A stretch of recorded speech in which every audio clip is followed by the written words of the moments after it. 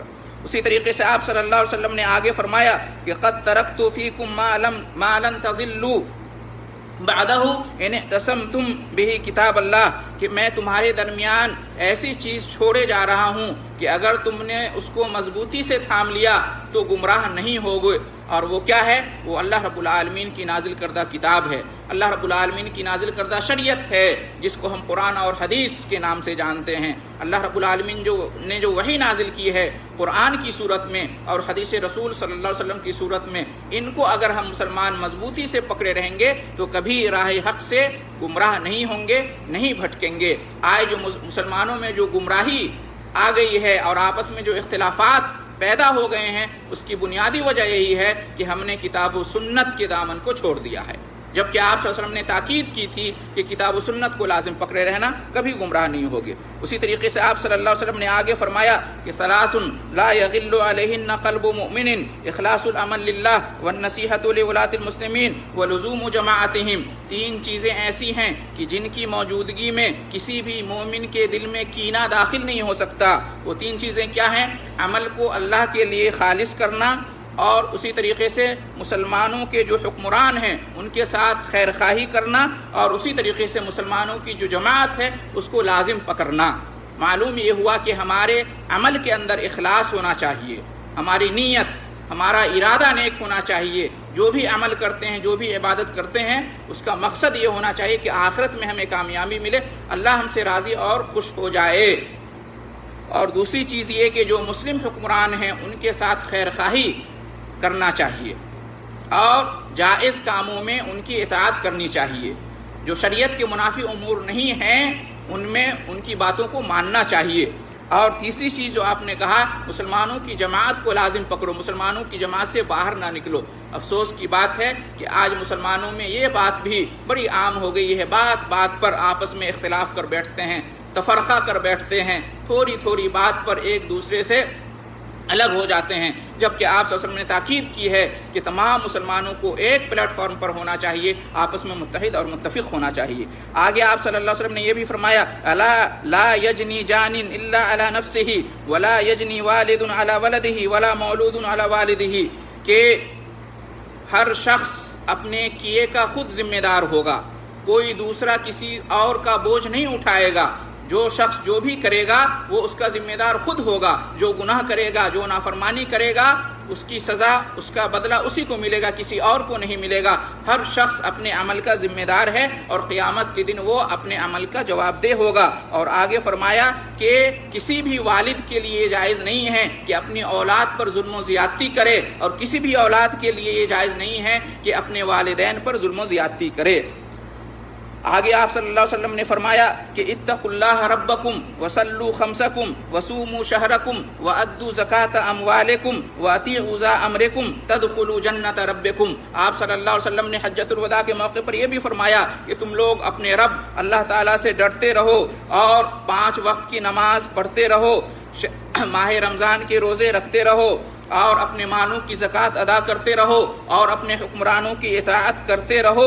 اس طرح سے اگر تم زندگی گزارو گے تو اپنے رب کی جنت میں داخل ہو جاؤ گے۔ آپ صلی اللہ علیہ وسلم نے آگے یہ بھی فرمایا یا ایھا الناس ان ربکم واحد وان اباکم واحد، کہ اے لوگو بے شک تمہارا رب ایک ہے یعنی اللہ رب العالمین، اور تم سب کا باپ بھی ایک ہے یعنی آدم علیہ السلام۔ الا لا فضل لعربی علی عجمی ولا لعجمی علی عربی، کسی عربی کو کسی عجمی پر کوئی فضیلت نہیں، اور کسی عجمی کو کسی عربی پر کوئی فضیلت نہیں۔ ولا لأحمر علی اسود ولا لأسود علی احمر، کسی گورے کو کسی کالے پر کوئی فضیلت اور فوقیت نہیں، کسی کالے کو کسی گورے پر کوئی فضیلت اور فوقیت نہیں۔ الا بالتقوی، ہاں مگر تقوی اور پرہیزگاری کی بنیاد پر ایک کو دوسرے پر فضیلت حاصل ہوگی۔ ان اکرمکم عند اللہ اتقاکم، بے شک اللہ کے نزدیک تم میں سب سے باعزت اور باوقار وہ ہوگا جس کے اندر زیادہ سے زیادہ تقوی اور پرہیزگاری ہوگی۔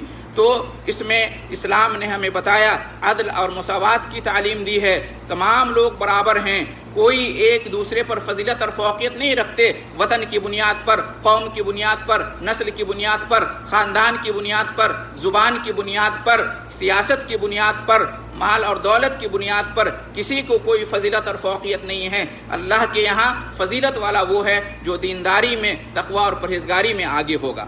اسی طریقے سے آپ صلی اللہ علیہ وسلم نے آگے فرمایا کہ وَسَتَلْقَوْنَ رَبَّكُمْ فَيَسْأَلُكُمْ عَنْ أَعْمَالِكُمْ، تم لوگ ضرور اپنے رب سے ملنے والے ہو، یعنی قیامت کے دن ضرور تمہاری ملاقات اپنے رب سے ہوگی، تم اپنے رب کے حضور اس کے روبرو کھڑے ہوگے، پھر تمہارا رب تم سے تمہارے اعمال کے بارے میں پوچھے گا، سوال کرے گا، تمہارا حساب کتاب ہوگا، تم نے دنیا میں جو کچھ بھی کیا اس کا حساب لیا جائے گا اور اس کے مطابق تمہیں جزا یا سزا دی جائے گی۔ اچھے اعمال ہوں گے اچھا بدلہ ملے گا، برے اعمال ہوں گے برا بدلہ ملے گا۔ اور آپ صلی اللہ علیہ وسلم نے یہ بھی فرمایا کہ فَلْيُبَلِّغِ الشَّاهِدُ الْغَائِبُ، یہاں جو لوگ موجود ہیں میرے پیغامات ان لوگوں تک پہنچا دیں جو یہاں موجود نہیں ہیں۔ اس سے دعوت اور تبلیغ کی اہمیت معلوم ہوتی ہے۔ جس مسلمان کو اسلام کی کوئی بات معلوم ہو اسے چاہیے کہ دوسروں تک پہنچانے کی کوشش کرے، یہ بھی نبی کریم صلی اللہ علیہ وسلم کا حکم ہے۔ اور آپ نے اس کی فضیلت بھی وہیں پر یہ ارشاد فرمائی کہ نظر اللہ امرأ